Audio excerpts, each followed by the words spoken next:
ముందు మన దగ్గరకు సెల్ ఫోన్ అట్టుకొస్తారు, 5,000 కావాలంటారు. తర్వాత బండి అట్టుకొస్తారు, 10,000 కావాలంటారు.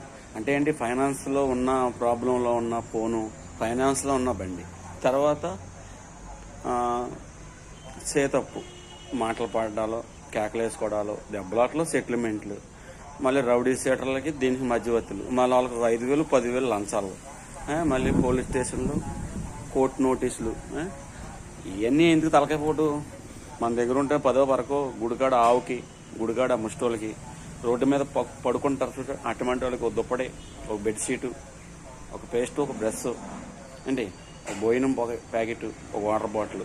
మనకు నచ్చినట్టుగా మనం బతకాలనుకుంటే గుడికెళ్ళి దండం.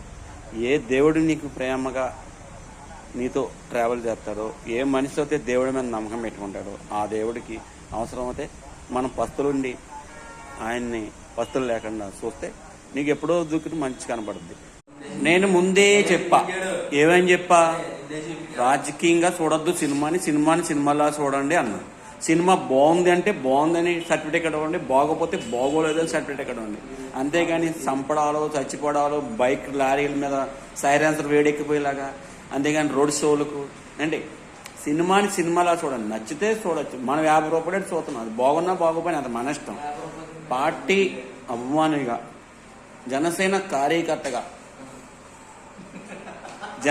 కార్యకర్తగా నిమ్మల రామానాయుడు నేను గుండెకాయలాగా ప్రౌడ్ ఆఫ్ ఇండియా, జై కాడం ద్వారా జై నిమ్మల. సినిమా బాగుందంటే నేను బాగుందని చెప్తాను. ఎవరి హీరో అయినా సరే, నా హీరో మీరు అయినా కాదు, ఏ పార్టీ అయినా బాగుండాలి. పార్టీ ఎవరైనా కరెక్ట్గా పరిపాలిస్తే ఆ పార్టీ 30-40 సంవత్సరాలు ఒకే కంటిన్యూగా ఏకదేక ఉంటుంది. సత్యం నిజం రాసి పెట్టుకోండి, గుర్తు పెట్టుకోండి. వాసు వార్ వన్ సైడే. కోర్టు నుంచి నోటీస్ వచ్చిన పోలీస్ డబ్బులు మన దగ్గర తీసుకున్న వాళ్ళు నాకు తిరిగి ఇవ్వరు. మరి నా జాతకం ఏంటో తెలియదు, కానీ నేను ఎవరికైనా అప్పించాను అనుకో, తిరిగి కనీసం మళ్ళీ దానికి రిప్లై పెడతాం. కానీ లేకపోతే ఇలా జరిగింది, ఇలా ఉంది, నేను ఇవ్వగలను అని ఒక రిప్లై కూడా పెట్టరు. నేను చాలామందికి హెల్ప్ చేశాను. బార్లో ఉన్నప్పుడు, డ్యూటీ చేసినప్పుడు, నేను చిన్నప్పుడు ఎగసాయం చేసినప్పుడు అందరికీ. అంటే ఏంటంటే నేను లక్షల్లోనూ కోట్లలోనూ ఇవ్వలేదు, 5,000 10,000 ఈ రేంజ్లోనే ఇచ్చాను తప్ప ఎవరికైనా అదిరిపై పావలు ఎవరికి సాయం చేయలేదు. అలాగే ఎప్పుడు కూడా నా అలర చేయలేదు. ఏంటంటే నా జాతకంలో మంచితనం అంతే. అంటే ఏంటి, ఒక వ్యక్తిని పాడు చేయకూడదు అని ఒక కాన్సెప్ట్తో బతుకుతాను అనమాట. ప్రౌడ్ ఆఫ్ ఇండియా, జై కాటన్ ద్వారా నిజాలే మాట్లాడుకోవాలి. నిజం నిప్పు లాంటిది.